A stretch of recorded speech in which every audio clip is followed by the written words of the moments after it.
Si XRP ay muli pong bumangon matapos ang kanyang pag-dip noong simula po ng buwan ng September o ngayong buwan na ito. Bumalik siya sa itaas po ng $3 na price level mula po sa kanyang low na $2.70. Ngayon ay nasa $3.03 ang kanyang presyo na nagpapakita ng mahigit 12% na rebound. Pero ayon po sa mga analyst, nasa critical na punto pa rin ang market at maaari pong magbago ang galaw base sa susunod na technical confirmation. Kaya yan po ang siyang ating pag-uusapan sa video na ito. Pero bago po tayo magpatuloy, ay pakibasa na lamang po muna ang disclaimer dito po sa ibaba ng ating screen. Yan, simulan po natin sa kung ano po ba ang ipinapakita ng Elliott Wave Triangle. At meron pong ipinakitang chart dito si Matthew Dixon na isang veteran financial trader. At yan, meron po siyang mga sinabi rito. Sabi niya, "Keep in mind, this is a valid option for XRP. Either way, we should push to new ATH or all-time high soon. But we may still have the E-wave of a potential triangle formation to complete before the real impulse higher for XRP." Kaya yan ang kanyang chart na ibinahagi dito. Yan, ayon po dito sa ating market strategist dito. Mula pa noong July ay gumagalaw sa XRP sa loob ng isang contracting Elliott Wave Triangle. Mula po sa kanyang yearly high na $3.66 noong kalagitnaan po ng July, bumaba sa XRP sa $2.72 para buuin ang kanyang Wave A. Ayan. At sa $3.38 naman para sa Wave B. Tapos bumalik po siya sa presyo na $2.70 para buuin naman ang kanyang Wave C. At ngayon ay nasa Wave D na po itong presyo ni XRP, malapit sa $3.05 na isang resistance. Ang market impact po dito ay kapag nabasag po ang triangle pattern dito, yan po yung binubuo ng dalawang kulay green na linya, posible pong umakyat sa XRP ng hanggang $3.90. Halos 30% po na pagtaas mula sa kasalukuyang presyo.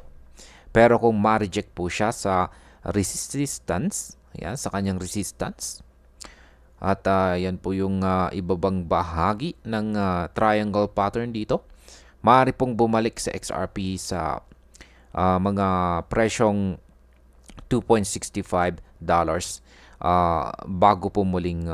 bago po siya muling sumugod pataas, or in short is bago siya magkaroon ng rebound. At ito po ay maaaring magresulta pa rin sa mas malaking rally na halos pwede pong umabot ng 47% ang itataas ng presyo ni XRP. Ngayon ay ano po ba ang mga critical resistance at saka support levels dito? Sinasabi po ng datos na ang RSI, yan, ang RSI indicator po ay yan yung nandito sa ibabang bahagi ng chart na ito. Ayan, ang RSI value po ni XRP dito ay nasa 57.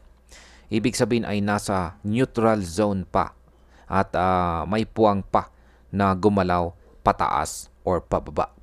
Ang kanyang immediate resistance po ay nasa pagitan ng presyong $3.05 hanggang $3.15. Habang malagang manatili po or hindi po dapat mababasag ang support sa presyong $2.655. Yan, ang market impact po dito ay kapag nabasag ang $3.15 na isang resistance, mas malaki po ang posibilidad na makita natin ang rally papunta sa isang bagong all-time high.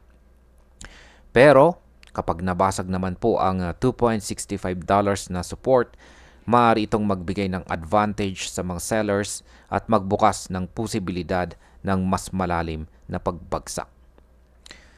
Ano naman ang sinasabi ng iba pang mga analyst?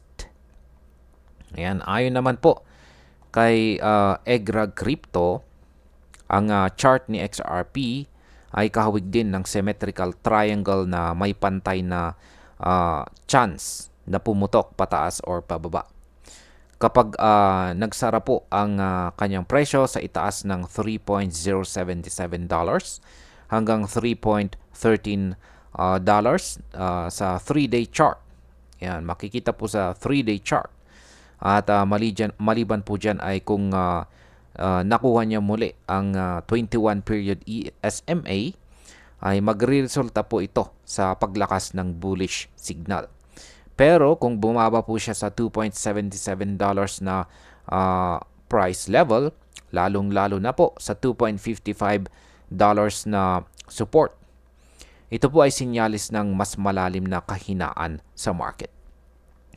Yan, maliban po kay EGRA Crypto ay nandito na rin si Kasi Trades, na ayon naman sa kanya ay posibleng tapos na po ang consolidation ng XRP at ang $3 ang siyang nagsisilbing bagong support. Target po niya ang presyong $3.27 at kapag nalampasan po ito, posibleng sumugod sa XRP papunta sa presyong $4.50 at maaari po niyang muling subukan ang $3.66 sa proseso. Ang market impact po dito ay ang mga ito ay nagpapakita po na marami sa mga analysts ang nakatingin pa rin sa posibleng rally basta't mapanatili po ni XRP ang kanyang mga support levels. At ayan, bilang panghuli, ang opinion ko naman tungkol dito ay mahalaga po ang susunod na ilang mga araw para kay XRP.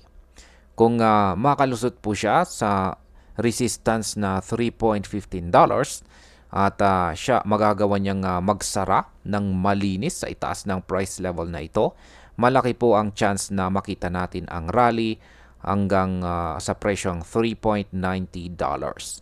At may posibilidad pa na siya ay meron pong posibilidad na siya ay magkaroon ng bagong all-time high. Pero kung bumalik po siya sa ilalim ng $2.65 na nagsisilbing isang support, dapat maging alerto po tayo bilang mga traders at investors dahil posibleng bumagsak pa siya sa mas malalim or mas mababang presyo. Sa ngayon ay bantayan po natin ang galaw at hintayin po natin ang malinaw na confirmation bago po tayo gumawa ng malalaking move sa market. At ayan, hanggang dito na lamang po tayo sa video na ito mga ka-crypto.